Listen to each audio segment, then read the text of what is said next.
ऐसा परिवार है। तो मैंने फेसबुक पर डाला पोस्ट, तो उसके बाद उनके जवाब आए।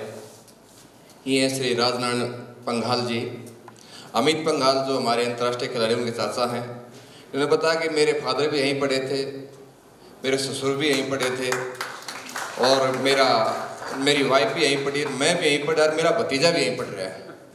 तो इसके लिए तालियां बनती हैं। अमित जी प्लीज, पंघाल साहब आइए अपने विचार रखें।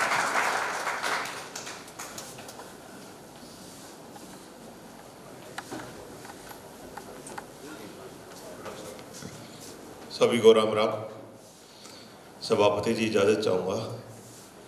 बड़ा अच्छा लग रहा है मेरे को यहाँ आके, और मैं तो नहीं भूल सकता मेरे कॉलेज को, और जब मेरी बात ख़त्म करूँगा तो शायद आप भी नहीं मेरे को भूल पाओगे, क्योंकि जब ये रजिस्ट्रेशन फॉर्म था तो उसमें कॉलम था कि आपका पास आउट ईयर क्या है।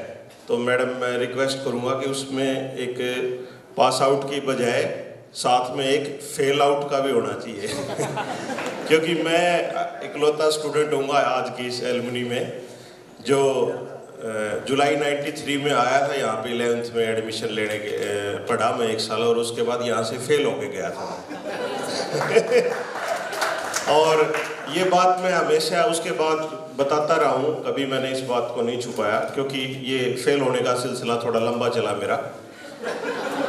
मेरे फादर मेरे को ले गए, मैं यहीं पास गांव मायना है मेरा, तो 5th तक मैं सरकारी स्कूल में पढ़ा, और उसके बाद मेरे फादर की पोस्टिंग थी वहाँ भिवानी में, तो वो मेरे को ले गए। तो मैं 10वीं तक वहाँ पढ़ा, तो मेरा मन लग गया। जो क्लासमेट थे मेरे वो वहाँ भिवानी में ही थे।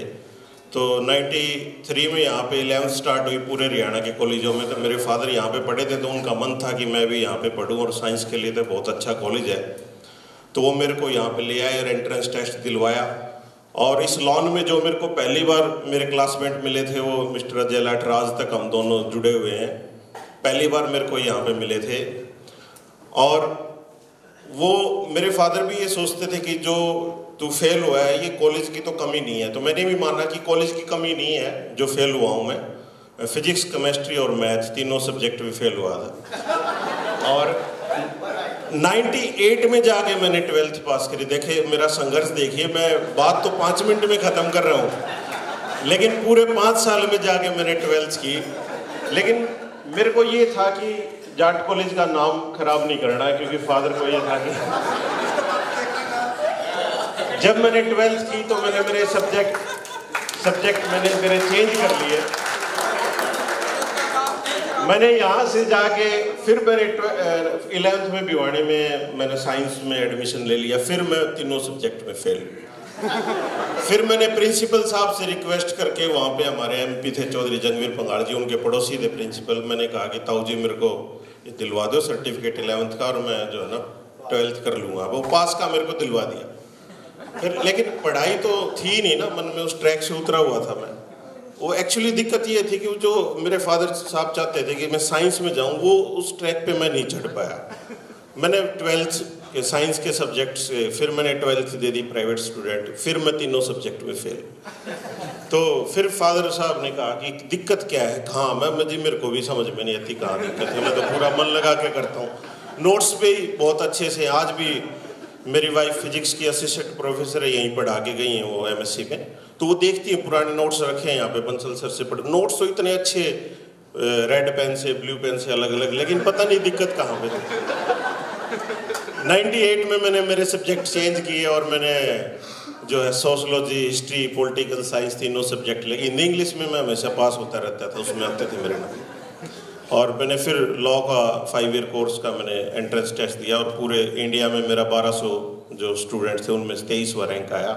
और तब मेरे को पता चला कि मेरी जो लाइन ये थी। और जब मैंने वहाँ पे फिर मेरे 2 साल तक वहाँ पे सोशोलॉजी पढ़ी, इकोनॉमिक्स पढ़ी, पॉलिटिकल साइंस पढ़ी, लीगल हिस्ट्री पढ़ी, सर छोटूराम को मैंने पढ़ा।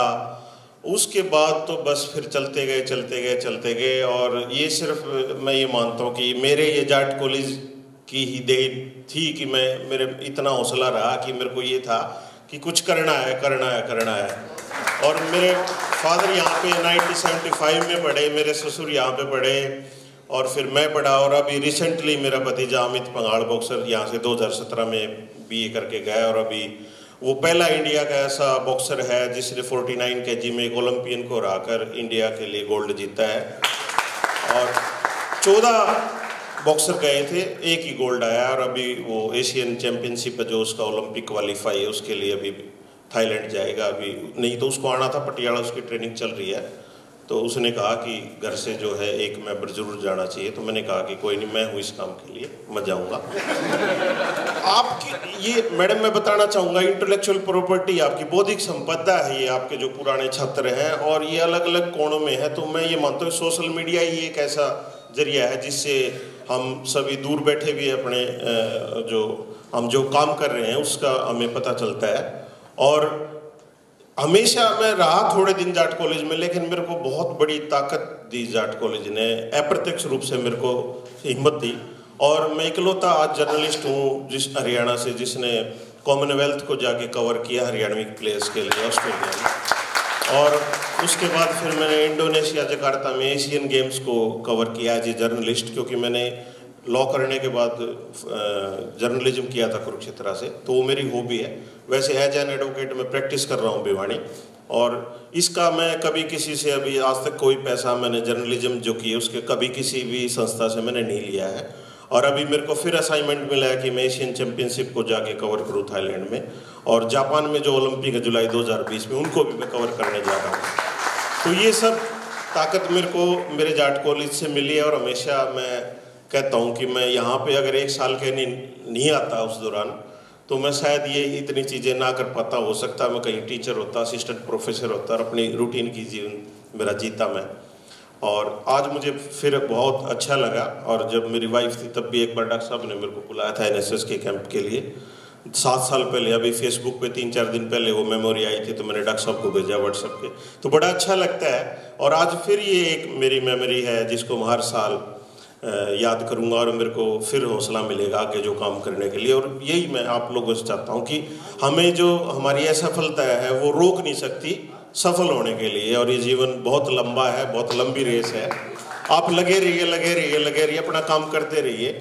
और क्योंकि मेरे गांव के कवि दयाचंद मायना जी, देवी शंकर प्रभाकर जी, वो भी थे, थोड़ा थोड़ा उनका भी मेरे ऊपर असर पड़ा, पता नहीं कहाँ से क्या आ गया। तो वो भी थोड़ा बहुत काम कर लेता हूँ। अभी भतीजे के लिए गाना रिकॉर्ड किया, यूट्यूब पे डाला है। तो वो भी हर इंसान में ये होती है, कला संस्कृति व खेल, इसकी कोई लैंग्वेज नहीं होती है। आपको बहुत खुशी देती है। आप जो रूटीन में अपना काम कर रहे हैं उसके अलावा भी आप इन चीज़ों से जुड़े रहे किसी न किसी रूप में।